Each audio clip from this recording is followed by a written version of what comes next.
नमस्कार दोस्तों, स्वागत है मेरे YouTube चैनल स्टोरी टाइम पर। आज मैं आपके सामने नया रास्ता का पार्ट 6 के साथ प्रेजेंट हूँ। चलिए तब शुरू करते हैं। माया राम जी के घर में चर्चा का विषय था धनीमल जी व उनकी बेटी सरिता। अमित की माँ के मुंह से तो हमेशा धनीमल जी की ही प्रशंसा सुनाई देती, परंतु अमित को इन सब बातों में कोई रुचि नहीं थी। अमित धनी घर की लड़की से शादी करके स्वयं को बेचना नहीं चाहता था। आखिर उसका भी तो कोई स्वाभिमान है। अभी हाल ही में उसने एक फैक्ट्री लगाई है। ईश्वर की कृपा से पैसे की भी कमी नहीं। फिर सब पैसे वाले घर की लड़की क्यों लेना चाहते हैं। मीनू का भोला भाला सावला सलोना चेहरा पहली नज़र में ही अमित का दिल मोह गया था। कितना बुरा लगा था उसे जब मीनू के लिए मना किया गया था, पर उसके अंदर इतनी हिम्मत कहाँ कि अपनी माँ और पिताजी के सामने बोल सके।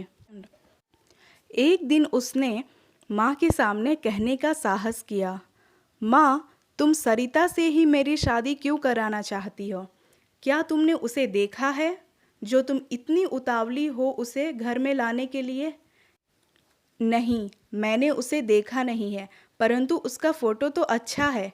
क्या बुरी है दिखने में? माँ ने जवाब दिया। माँ, मीनू में भी क्या कमी है देखने में? ठीक ही है, फिर पढ़ी लिखी है, अच्छे खानदान की है, और सबसे बड़ी बात तो ये है कि सारे काम करने में चतुर है। माँ, मुझे पूरा विश्वास है कि मीनू एक कुशल गृहिणी के रूप में घर को संभाल सकेगी। अरे अमित, लगता है मीनू ने तुम्हें पूरी तरह से आकर्षित कर लिया है। पता नहीं सरिता में क्या कमी दिखाई दे रही है तुझे। माँ, बात सरिता के अंदर कमी की नहीं है, पर माँ, जब आपने मीनू को देखने के बाद मना किया तब सबके दिल पर क्या बीती होगी। अमित कुछ उदास सा हो गया। बस इतनी सी बात सोच रहा है। अमित, तुम हमारे एकमात्र पुत्र हो। एक ही बहू घर में आनी है, 2-4 जगह से पसंद करके ही तो ली जाएगी। और फिर शादी गुड्डे गुड़िया का खेल तो नहीं है, जो जब चाहे शादी कर ले और जब चाहे छोड़ दे। जिंदगी में एक बार ही होता है विवाह। माँ ने गर्दन हिलाते हुए कहा। मैं भी तो यही कह रहा हूँ माँ, कि शादी जिंदगी में एक बार ही होती है। इतने बड़े घर की लड़की आकर तुम्हें आराम दे सकेगी? क्या तुम्हारे कार्यों में मदद कर सकेगी? यदि बहू काम नहीं करेगी तो क्या हुआ, नौकर रख लेंगे। क्या ज़रूरत है कि बहू घर में आकर काम करे? और फिर सरिता बड़े घर की लड़की है, उसे कहाँ काम करना आता होगा? घर में नौकर ही काम करते होंगे। तुम सब समझती हो, जानती हो माँ। देखती नहीं मौसी की हालत। बड़ी मौसी ने अपने इकलौते बेटे के लिए बहुत बड़े खानदान की सुंदर सी लड़की ली। देख ली उस सुंदर सलोनी बहू ने क्या हालत बना रखी है मौसी जी की। अमित ने माँ को समझाते हुए कहा। हाँ, वो तो है, माँ ने कुछ सोचते हुए उत्तर दिया।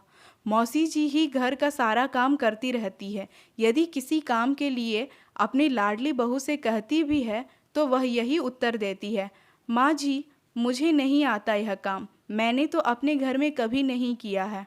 हमारे घर में तो कई कई नौकर रहते हैं, इसलिए हमें काम की आदत नहीं है। घर के काम से कोई मतलब नहीं रहता उनकी प्यारी बहू की।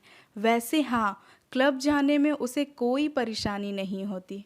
अब तो एक बच्चे की माँ भी बन गई है, पर उसे तो अपना क्लब ही प्यारा है। बच्चे को भी मौसी के ऊपर छोड़कर चली जाती है।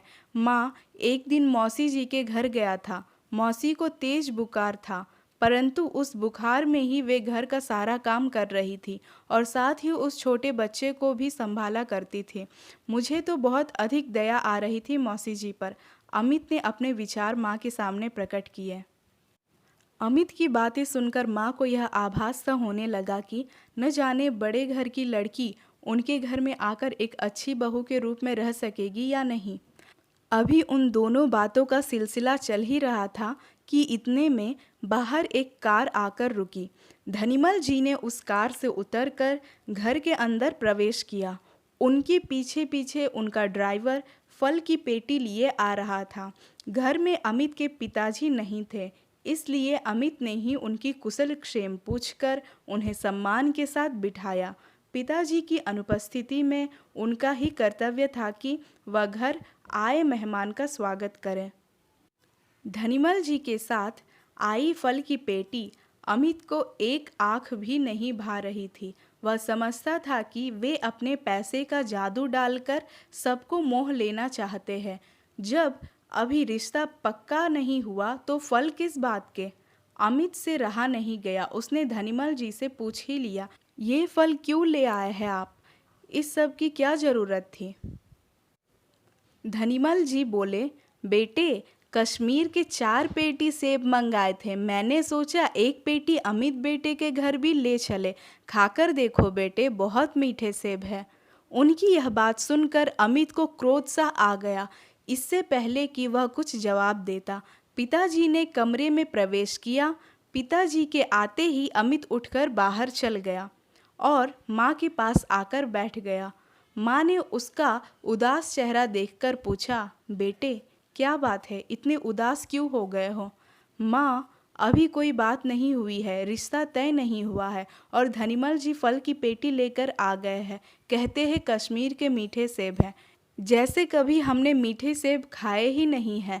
अमित गुस्से में बोलता रहा। माँ ने उसे समझाते हुए कहा, इसमें इतने गुस्से होने की क्या बात है?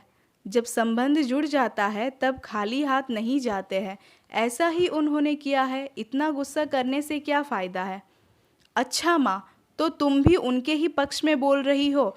ठीक है, तो तुम सब ने सरिता को इस घर में लाने की ठान ही रखी है। गुस्से में बड़बड़ाता हुआ अमित सामने रखा समाचार पत्र देखने लगा।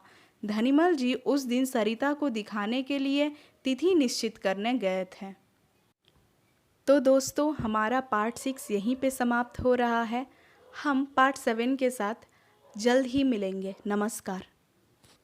तो दोस्तों, हमारी वीडियो को लाइक करें, शेयर करें एवं सब्सक्राइब करें। हमारी वीडियो देखने के लिए धन्यवाद।